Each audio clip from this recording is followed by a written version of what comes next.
2. A whirring din, like hundreds of tiny flapping wings. Then the sounds break apart. A siren squealing, metal wheels rolling against pavement, a young girl's voice. Mama! No pictures, only sounds. Some are hushed like whispers, others are piercing like shrieks in a still forest. A heartbeat. Is it hers? Mama! There's light, but she can't see anything, only sounds. Mama! I want to go home. Familiar words she'd heard a lifetime ago, and others drift toward her in the light. You should take comfort in the fact that she's still out there. See what happens when you give your daughter too much freedom? This country will snatch her up. I want my life to begin again. It's in Allah's hands, Habibti. We are not the same. Explosions again, pressure builds inside her skull. Heat sears through her abdomen. She's floating while air leaves her body. Mama! Afaf, can you hear me? Her lids are heavy, like sandbags. There are obstructions in her nose, her throat. How can they expect her to answer? IVs running through her wrists. Afaf moves through a new kind of consciousness, rediscovering the most familiar things, the sound of her own voice, the taste of chicken soup. Her family hovers over her. She's never alone, it seems, between walking and sleeping. Ayman and Akram are like giants looking down at her, their eyes wary of all the tubes running through her body. Asmia removes the thick hospital socks, massages her legs and feet, keeps Afaf's chapped lips moist with balm. At first she watches them through narrow slits of her eyes, her limbs weighed down to the bed like they've been pumped full of lead. Her sister Nadia flies in from Florida, caring for Asmia and keeping her company, while Bilal sits beside her bed reading the Quran and caressing her bare arm. She hears Majid speaking to Mama overseas on his cell phone as he stands by the window. His voice breaks and recovers. Even now, he's the only one who could ever console their mother, reassure her that everything will be fine. In the corner of her hospital room, a mounted flat-screen television is never turned on, silent like a black hole against the tall painted walls. Bilal won't tell her anything. In time, when you have found your strength again, you must focus on yourself, dear Moya. What they do tell her, in precise terms, a band of surgical doctors and revolving nurses, is everything her body has endured. 3 bullets to her abdomen, 1 through her left hand, between the webbing of her thumb and forefinger. Hemorrhaging, 2 blood transfusions.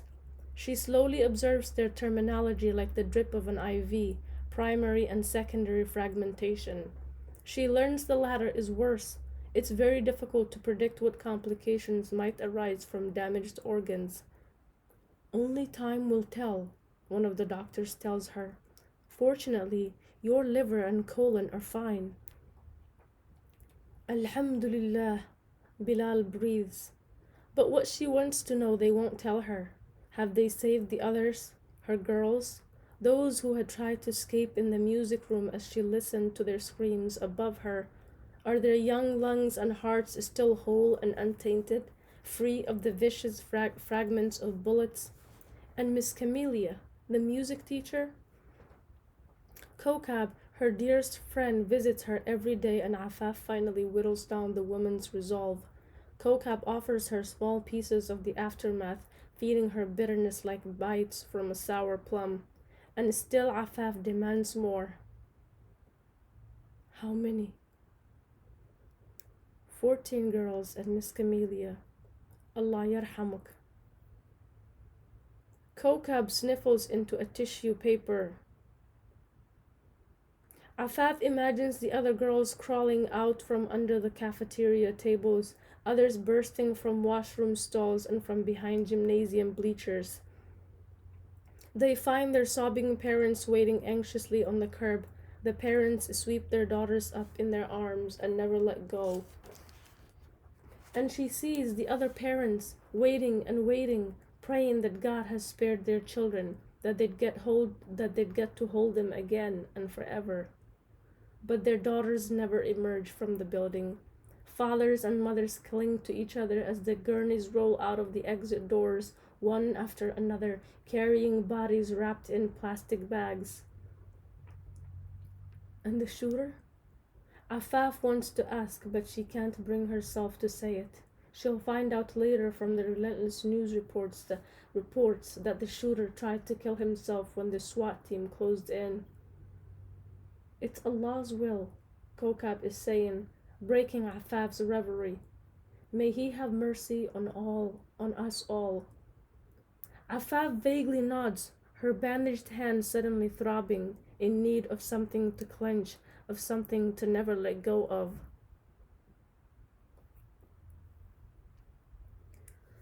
3. The female guard pats Afaf's body, examines the folds of her hijab, fingers crunching the fabric around her neck. All right, go ahead. A male guard gestures to her and she passes through a metal detector. They search the contents of her purse on a metal table. The guard holds up a packet of breath mints. You can't take these in. He throws them away and they clink against the inside of a large metal trash bin. Another guard motions to her. Okay, walk along the corridor line. She reaches an area that reminds her of the DMV. There are mostly women here, young and middle-aged, standing in lines cordoned off by rope. Everyone looks tired, as though they've been waiting a long time. The queue moves slowly. When it's her turn, Afaf offers her driver's license and a copy of her birth certificate. She fills out the prisoner's name and her own. The clerk scrolls on a computer screen, then looks up at her more intently now, recognizes her from the news. Wait over there, she tells Afaf. What do you hope to gain from this? That's what her therapist asked her. After weeks of session, Afaf revealed she wanted to visit the shooter. Her therapist is much younger than Afaf, a white woman who wears false eyelashes and sips Starbucks coffee with one hand and takes notes with the other on a legal pad propped across her lap. She suggests that Afaf keep a journal to chart her daily emotions. At their first session, she asked Afaf whether therapy was discouraged in her religious culture. Afaf hates the sessions where she turns herself inside out, but she still goes. She can tell this stranger all the things she keeps from Bilal, her nightmares, her constant fear that someone will lash out at her in public places. And she confessed her desire to speak to the shooter. But how will seeing him help your recovery, Afaf? You're making great progress here. Progress is defined in small achievable goals. Taking a walk around her neighborhood once a day, leaving the house at least 3 times a week to run an errand, and eventually return to her job at Nuruddin School for Girls. But for the time being, it's unfathomable to Afaf. She can't go back. Not without reasons, not without understanding. The trial was held in June and was televised on a cable network. Afaf conscientiously watched from home with her sister Nada, who'd put her own life on hold to be with Afaf when Bilal finally went back to work. Her sister could finally be there for her in a way she'd never been. Afaf observed the footage of the exterior of the school on that day, young girls running into the street without their winter coats and book bags, their arms raised as local police ushered them away from the building. She couldn't make out who each individual girl was, their identical uniforms and hijabs blurring the bodies. The footage was taken by a witness on his cell phone, and the edited clip was played in intermittent breaks from the testimonies. It was surreal sitting in her family room, watching what happened outside the school building while Afaf had been trapped inside the confessional, a rifle pointed at her. At the sentencing hearing, the parents of the dead girls took turns standing up in court to face the shooter. They told him whom he had stolen from them, how wonderful and smart and beautiful their girls were, how they volunteered for good causes and loved America and Allah.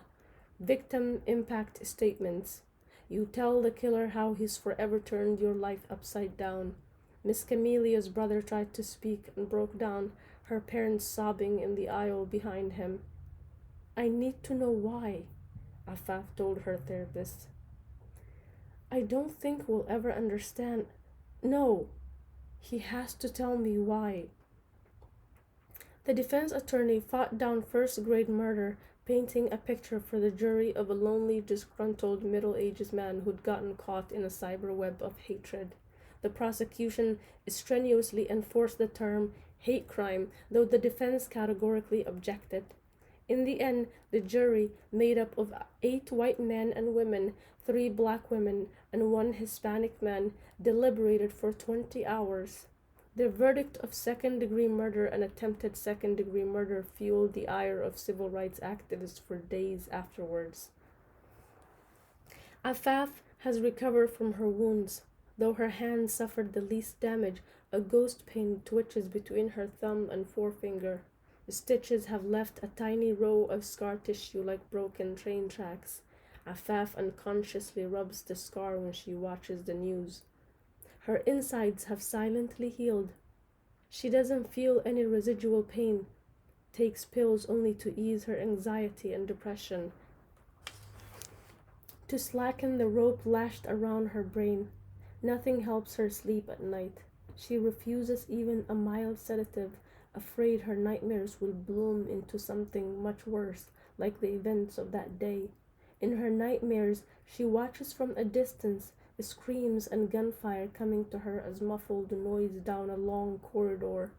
Sometimes it's like a silent horror film as she passes from classroom to classroom, trying to open locked doors, pounding with her fists, hearing nothing in return. Sometimes she sees Lou, the security guard, and calls to him. He waves his radio at her, then slips down a hallway. When the shooting began, the surveillance camera recorded Lou bolting out from the front entrance of the building where he was stationed. His call to the Tempest police came from the parking lot, minutes after hers from the confessional. He testified that he hadn't asked to see any identification from the shooter. He looked normal, like he's there to do a job, you know? Lou had told the jury. The public excoriated him, calling him a coward and an embarrassment to his years of police service. So far, he's refused any interviews. The press won't stop hounding Afaf. She is the Muslim principal who sat face to face with the shooter. For a month after her release from the hospital, network television vans camped outside her home, lining the street down her entire block. Through a slit in the drapes, she watched from her bedroom window as neighbors elbowed their way through reporters carrying aluminum trays and baskets of fruit. Her sister Nada hastily thanked them and closed the front door, to a barrage of questions reporters shouted at her from the lawn. What do you hope to gain from facing him again, Afaf? Her therapist asked the last session. Whatever this thing is, hate, fear, she wants to look at it, hold it in her hands, pull it apart. How can any of them move on without getting close to it? He must answer for those girls and Miss Camelia. She wrote him 1 letter a week, requesting he add her to his visitation list. 43 letters went unanswered until a few days ago. An envelope arrived with her name handwritten and the state penitentiary's return address. The shooter's name and his regulation numbers were also handwritten. Her husband intercepted it. What is this? Bilal demanded, waving the letter at her. Are you out of your mind? Her sons stood by their father. Why, Mama? Why would you want to see him again? Her daughter Asmia has been more understanding, though. She, too, is shaken. Afaf has learned how youth demands truth, how it hungers for meaning. Do you want me to go with you, Mama? Afaf has managed to mostly shield her daughter from the press, though Asmia has insisted on speaking about the shooting on her own terms. Her account of her experience went viral on social media, hashtag Nuruddin Girls and hashtag Asmia, trending within hours of the shooting. Overnight, Asmia became the poster child against anti-Islam bigotry in this country, a young woman whose own mother came face to face with extreme hatred. Between preparations for graduation and college, Asmia has been organizing vigils for the slain and weekly protests at the state capitol. She boards a chartered school bus every Friday morning at 6 a.m. with a dozen other young people equipped with homemade signs. Hate kills. Gun control now. 17 and Teen Vogue have run stories on her. A guard leads Afaf to a room with 2 chairs.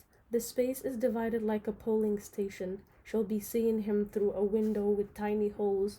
Another female visitor is there seated with her back to Afaf. Afaf can't see who's on the other side. Afaf sits down, sets her purse on the floor. A faint odor of bleach riles her stomach and she swallows down the bile. When he enters the room on the other side of the window, he looks smaller than she remembers. His hands are cuffed in front of him and he holds up his arms like he's about to catch a ball. A guard guides him to a metal chair across from her and doesn't uncuff him. This time, there's a barrier that separates them and there isn't a gun pointed at her. Still, Afaf clenches her hands in her lap, unable to quiet their trembling. He's grown a beard, speckled and bedraggled. She might not have recognized him if they passed each other on the street. Their fates are twisted like the mangled steel of a totaled car. Neither can escape the wreckage of events. What do you want? The sound of his voice rushes back to her now from the confessional. Her legs lurch and tremble. The chair keeps her body from collapsing. She wonders if she's made a terrible mistake. Maybe give it some more time. A year? Her therapist advised her last week when Afaf showed her the visitation letter. Time won't dull this piercing in her brain. She owes it to her girls, to Miss Camellia. She cups her knees, straightens up, breathes. La hawla wa la quwwata illa billah. Why did you do it? He shrugs. I don't have to say a thing to you, lady. You agreed to see me. There's something you want to say. She had begged him to see her as a person, a mother of 2 sons and a daughter whose life he had put in danger. When the federal agents interviewed her in the hospital, she tried to summon the exact words spoken between her and the man. She began wondering whether he'd uttered a single word. Had she imagined the entire exchange? The agents wanted to know if he was visibly distraught. Did he cry? Did he mention a recent loss or troubles with his family? She shook her head, and they didn't return for further questioning. The prosecution hadn't called her to testify, and she was grateful. He avoids her eyes now, looking over her shoulder through the window. Anger fills Afaf. Fear and uncertainty float away, freeing her. Why did you write me back? She demands. The female visitor sitting adjacent to her shifts and Afaf lowers her voice. You approved my visit. He focuses on her again, his defiant eyes softening and his face tense. She can tell he's lonely. Perhaps that's the reason he finally agreed to see her. She remembers an interview with his living girlfriend, a slender woman with dull, thin hair. I had no idea what he was up to. I didn't realize how mad he was at the world. Has she abandoned him now? For weeks, Afaf lay awake trying to imagine his family. Were his parents alive? Did he have siblings? Besides his attorney, there hadn't seemed to be anyone present on his behalf in the courtroom. Looking at him now, it's hard to picture him outside of these walls, outside of the confessional. Is it the same for him? Can he see Miss Camelia outside of that music room, a brand new, beloved teacher? Or those girls with parents who quibbled and doted over them, and sisters who wanted to be just like them, and devoted friends who held their every secret, defended every petty grudge? All the years of their lives snuffed out, obliterated in a matter of seconds. For a long time they sit in silence, both resisting their arms on the ledge in front of them. Then Afaf tells him, I can't sleep anymore. Can you? He shifts in his chair, drops his cuffed hands in his lap again. Please tell me how we got here. She braces herself for what he might spew at her, like the vile emails she received immediately after the shooting. He should have blown up the entire school, killed all you ragheads. He is an American hero. Terror Islam must be wiped out. Other strangers who reached out to her were kind and compassionate. How can a thing like that happen in Tempest? We are all God's children. But their message hadn't offered her a way to make a sense of it all. Tell me why. I'm listening. He'd already heard who each girl was, the families and the prosecution sketching his victims as vividly as they could, adding as many details as possible to make a canvas of those lives, every flourish of accomplishment, every stroke of potential. He clings his handcuffs on the ledge, leans forward. He weeps, long and hard. Afaf's body suddenly unwinds and she sits back in her chair. She waits for more and watches him, his face contorted in anguish. She'll wait as long as she can, as long as they'll allow her to sit here.